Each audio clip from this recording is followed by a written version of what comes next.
Hey folks, and welcome to the Salty Seaman's Guide to Living in Japan.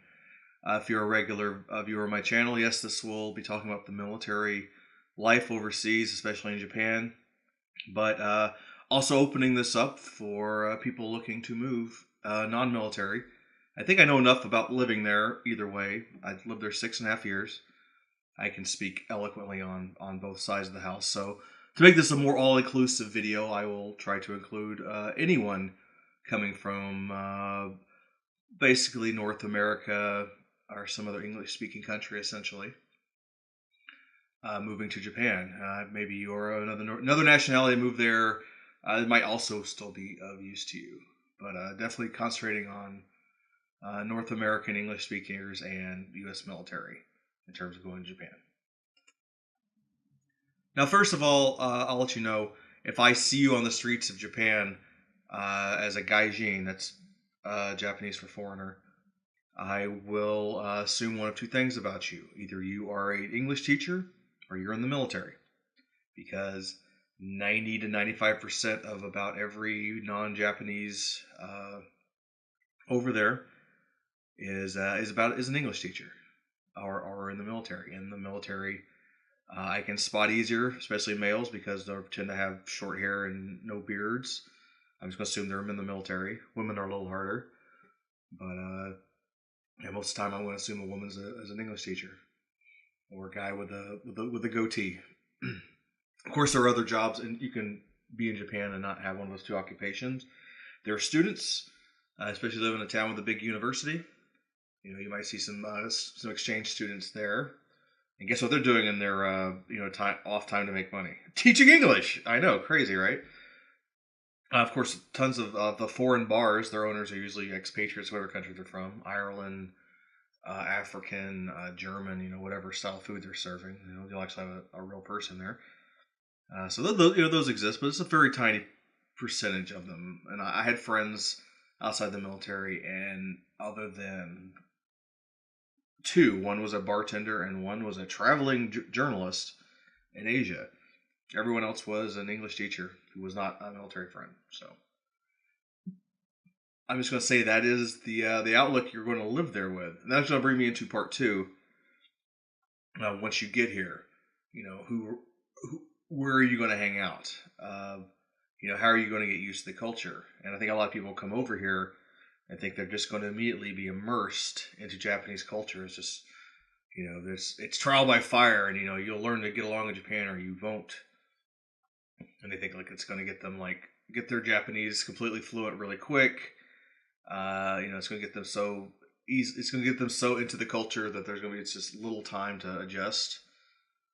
They'll be up to speed and running fairly quick. And also here to tell you, that's probably not going to happen either. This goes on both sides of the fence here, civilian and military. Definitely more on the military side, but hold on. When you get over to where you're going, if you're going to teach English, which most of you are going to go do, they're not military. It depends on where the program sends you, but you're going to go to you're going to a lot of different sized cities. In Tokyo, it's pretty easy to get whatever you want out of it. In a smaller city, it's going to be tougher. And what you're probably going to end up first doing is finding out where all the other gaijin in your area hang out. Again, with Tokyo, not a problem. You can get down specifically to if you're from like Washington State and you want to go hang out with other people from Washington State on like Seahawks Day, a Seattle Seahawks game, you can do that. You get out to your smaller principalities, prefectures, districts. It's not so much easy. It's a lot of small towns, a lot of things that are far away. There's not a lot of other gaijin around. So, a lot of times you're going to spend a lot of time in whatever is the closest local like gathering of gaijin. It's probably the nearest big town to whatever small town you're teaching out of. And it's probably going to be a mix there. Generally from English speaking countries, but a few others will join in because they feel that same, foreignness about them. And it's hanging with other expatriates for whatever reason is a fun time. And it's just you're new and you're lonely and you don't know anybody, and it's not everyone in Japan just wanted to step up and be your friend just because you spoke halfway decent Japanese, if that. So it's a loneliness experience, and that's almost everyone who moves over there. That's what they do. They find those common bonds and they stick with their own kind, which does make it harder to immerse yourself because you can rely on them. It's also a good thing because they can explain things to you. On the military side, pretty much the same thing, but more severe. There's a lot of people who get there. Number one, at least with civilians, they all wanted to go there. Not everyone in the military wanted to go to Japan. And a lot of them go there with a bad attitude in the first place. They didn't want to leave. They probably didn't want to leave their time zone, much less, a whole other country. And, those people are usually pretty bitter and pretty obvious that they don't want to be there. And they have zero interest in the culture or whatever. You can't help them. I have a story for them later. Let me get to it if you think you might be one of those people. But for the most part, even if you went there with like a bit of high hopes, as soon as it looks scary out there, hey, a lot of people just don't leave the base. And then you could turn it off right here. Like that could be this. Everything I've told you right now, if you're in the military, is enough introduction for Japan. Get there, stay on base, and you're done. You don't have to learn anything else about Japan. Just make sure you get to your base. Yeah, that's all. It's literally all you do. It's a lot of, like the conveniences of life. Another thing I'd like to touch on are definitely a lot more abundant there on the military side. The exchange and the commissary, U.S. Post Office for ordering from back in the States. You got all those. You got all that going for American internet and cable system, along with the wonderful things people do at AFN, like myself did for a while. You've got all that going for you. You have no reason. You can almost make it as being in mini America and never have to admit you're really in a foreign country. If that's what you want to do, that's on you, man. I recommend against it.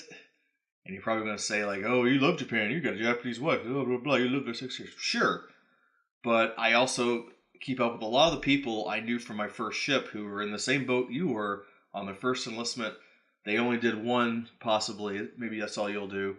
They never left the ship. They regret it now every day because they have 3 stories about Japan. And it's like the 3 times they ever really left the base.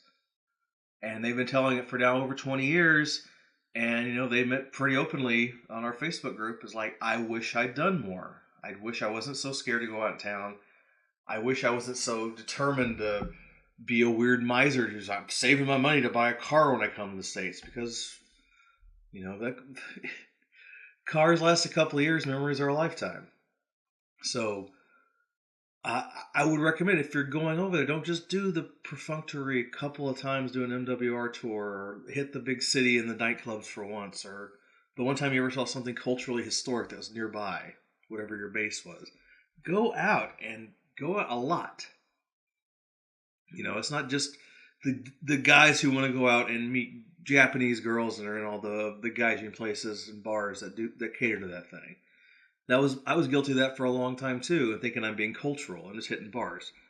It's more to it than that. Luckily, I ended up with a longtime girlfriend and became fiance, became wife. So I got, if it wasn't for that, Lord knows, I wouldn't have seen as much of Japan as I otherwise would have because I know me. I'm going to where my pleasure center is greatest, and if I'm a single man, then I'm going where the girls are, and that's more important than anything else. And a lot of people will do that, like I said, and you'll think you're being somewhat culturally about Japan, but if that's all you do, you're going to have a few good stories, but if you have any interest in being somewhat culturally aware and like really understanding another place that you lived in for years, you need to expand beyond like, I got good at picking up girls in a bar. I'm sorry, that's not culturally exploring Japan. It's exploring one end of it, girls who like foreigners in Japan. So once you got that, then now what? So I recommend no matter what you're going there for, even if you don't want to go there, you need to keep an eye open and a mind open about every part of your trip, of your stay. Now, beyond some of that big picture stuff, here's some small picture little things to remember culturally while you're there, whatever your position is. Things like, you'll probably get a briefing, but these things are things to keep in mind. sticking your chopsticks into food and leaving it there. Not, it's considered rude. You can get into all the reasons behind it if it's people still follow, but it's a rude thing to do. Don't do it. Uh, Pointing at someone and motioning to them like crooking your finger, like apparently, maybe it's fallen out of fashion, but at one point you're basically calling someone a thief if you made that motion at them.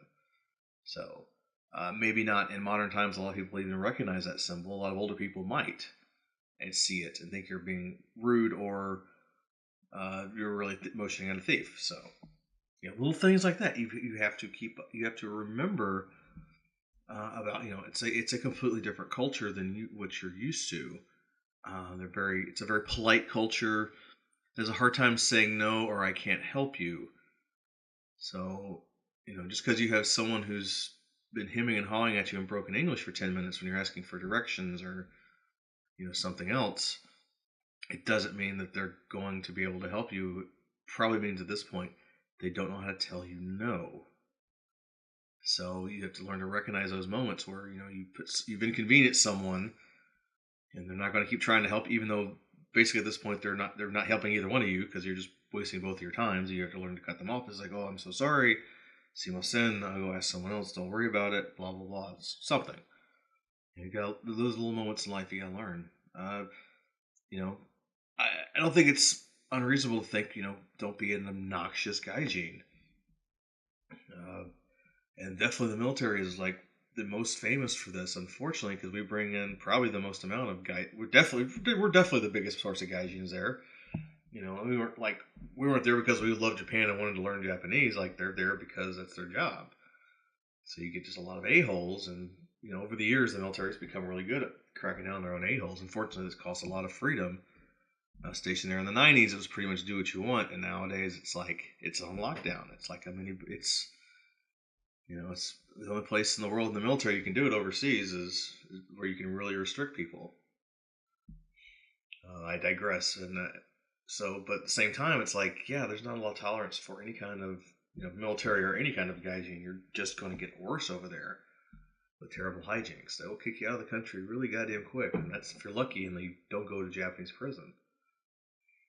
They don't turn over anybody. They don't have to. They have a SOFA agreement with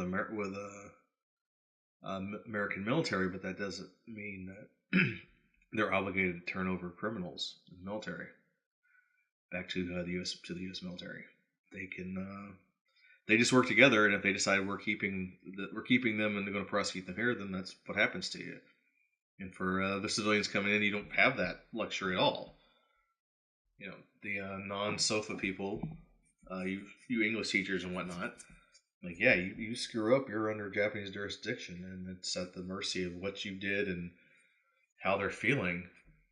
That either you get booted up, probably either booted out of the country, or you're spending time in Japanese prison before you get booted out of the country. So just don't get in trouble. Like it's really easy not to be a shithead. Just go out there and be polite. Don't get in fights. Don't do shit that's usually a slap on the wrist in the States, because over in Japan they don't deal with it well, especially for foreigners. That's another thing. Crime is low. Japan is a very low crime place. It's and any gaijin that commits a crime over there makes them look worse. Because it's just amplified because there's so little crime to begin with. It's there's a lot of bad. There's certain people with bad feelings towards gaijins, foreigners over there. And you're adding to the problem and fucking up for everyone else, number one. And number two, don't be an asshole. You're a guest. If you went over there in the first place to be a drug dealer or whatever, okay, but, still fuck you because you're fucking up for the rest of us.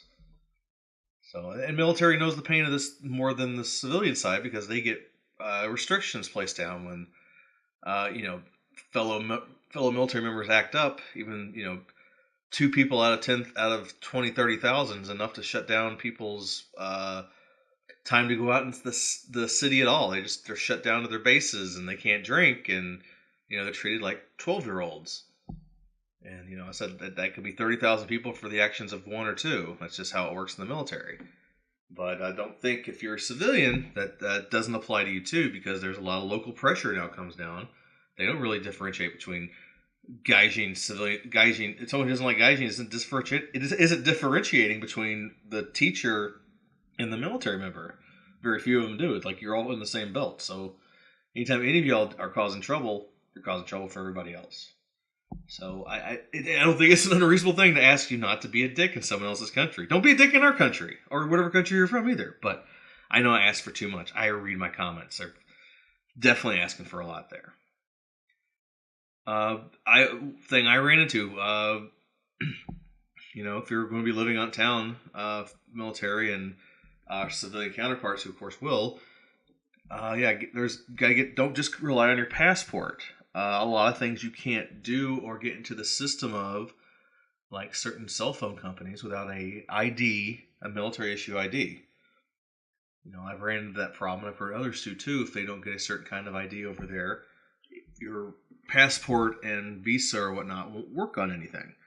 Everything's going digitized, but they don't make any concessions for non-Japanese ID because that's just not how their culture thinks.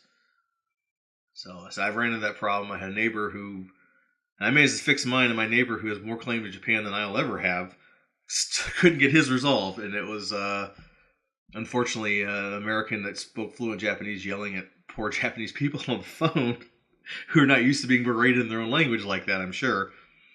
Because Japan's a very polite place, you see.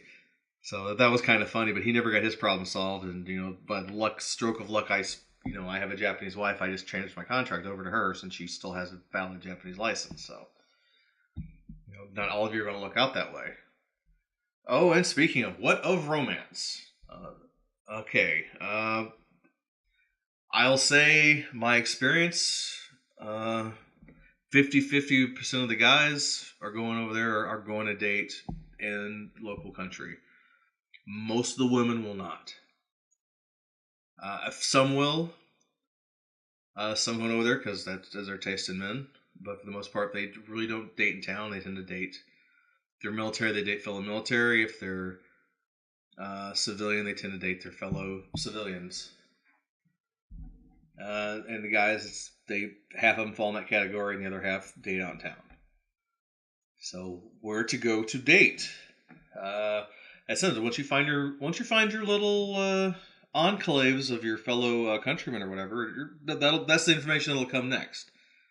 I'm talking about people who are not going over there already with a family. I'm talking about single people for the most part here. And of course, the military is going to tell the military where to go. So once you're in that civilian enclave, they're going to tell you where to go and where you meet. And you're in a smaller town, your pickings get slimmer and slimmer.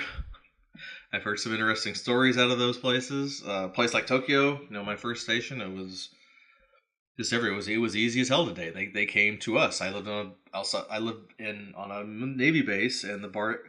Guess who came to the bar area right outside the base? Besides the sailors. People who like sailors. So God bless those ladies. And then there was Tokyo, Roppongi is, if you're anywhere in Tokyo and you're gaijin whatsoever, you'll be going to Roppongi.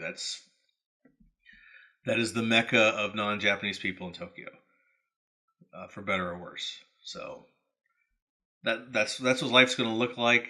All depending on your taste and preference, and if that's what you're even going there for. Just keep in mind, it's probably not what you thought it was. So with that said, I think I could probably do a part 2 on this. I know I'm missing a lot of stuff here. I get some good reaction to this. Please let me know. I'll kick out a part 2 of this. Right now, I don't want to run it over 20 minutes. So let me know what you think. If you agree, disagree, you've already been there. If you're wanting to know more, drop me a line. Like, subscribe, click the bell, all that fun stuff. That's all the Salty Seaman's got for now. Peace. Love you, freaks.